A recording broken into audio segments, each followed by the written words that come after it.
Hey, good morning. Good morning, Instagram. So, I wanted to come on live because I have a serious question for you, and it is whose business are you minding? Okay? So, this question came from the book Rich Dad Poor Dad, which, if you follow me and you want to get rich or start your own business, right? It doesn't matter if it's Amazon or anything else. I would definitely recommend checking out this book. And in it, one of the most impactful chapters for me was the chapter was called Mind Your Own Business.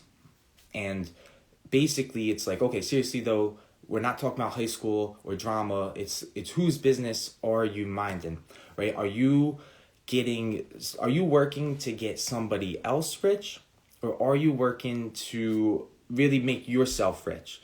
And what do I mean by that? Well, in Rich Dad Poor Dad, he says that the rich work for assets while the poor and the middle class work for money.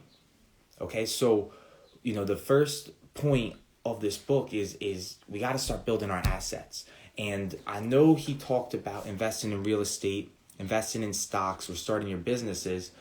And for me, that is a little bit further out there in terms of next steps. I think personally, one of the cheapest, most efficient businesses that you can start today is an online e-commerce business.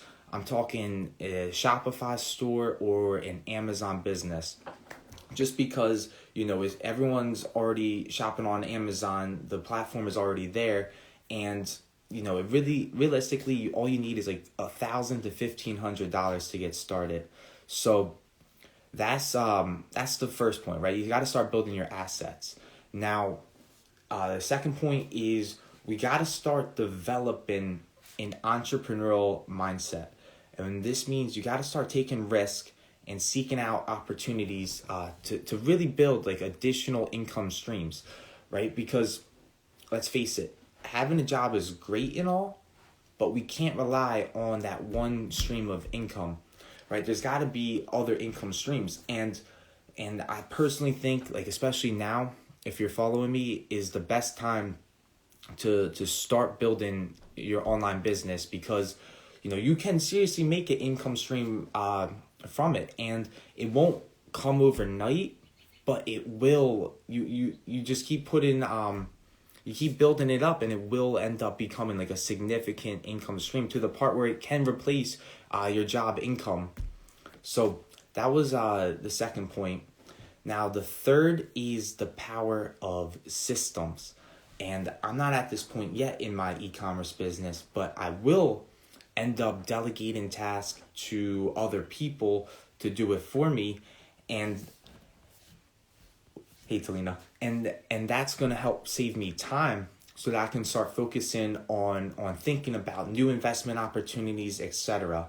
So the idea of building a business isn't so that I'm creating another job. It's so that I'm building an asset that's going to generate income for me that I can step away from and be able to use that income for other assets that I want to acquire, or just my personal lifestyle goals.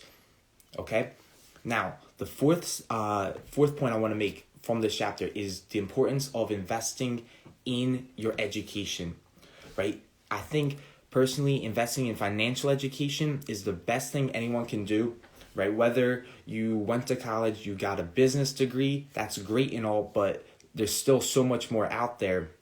And I would personally start by just buying books, right? If you want to start Rich Dad Poor Dad, this book is one of the greatest foundation books for beginners who if you were like me, didn't know where to start with business, and I would start there. And then he's also got more books by Robert Kiyosaki that are it's literally almost like a college course in itself. So I would start with Rich Dad Poor Dad when it comes to investing in education, and then start just buying more books, right? The more books you buy, the more books you read, you'll find more out there. But I would personally start with Rich Dad Poor Dad when it comes to investing in your financial education, and get the basics down first, okay? And then the last point I want to make from this chapter was the idea of having an end goal in mind, right? For me, the end goal is financial independence.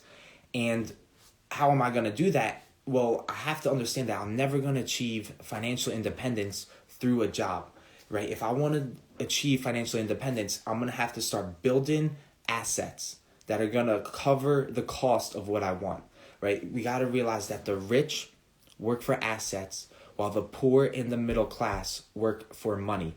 So if I truly want to develop financial independence, I'm going to have to start thinking about what assets do I want to build.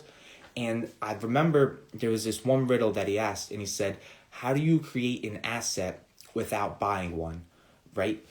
Now, there's ways that the rich can leverage debt and credit so that they can build assets. And now, I'm not saying that it's going to be free for you to start your own online e-commerce business, but I will say, if I'm spending $1,000 to start a business, that's a lot different than back in the day where you have to invest $100,000 to start your own business. So, start focusing on what assets you can build, and really invest every dollar that you make back into yourself or in some way, shape, or form. Especially if you're just starting out young like me and you have the ability to do this, right? Invest in your financial education because it's going to just take off so much more. So that's the conversation on whose business are you minding? Are you minding your business or somebody else's business? And I want to thank you all for watching. I'm going to wrap it up there.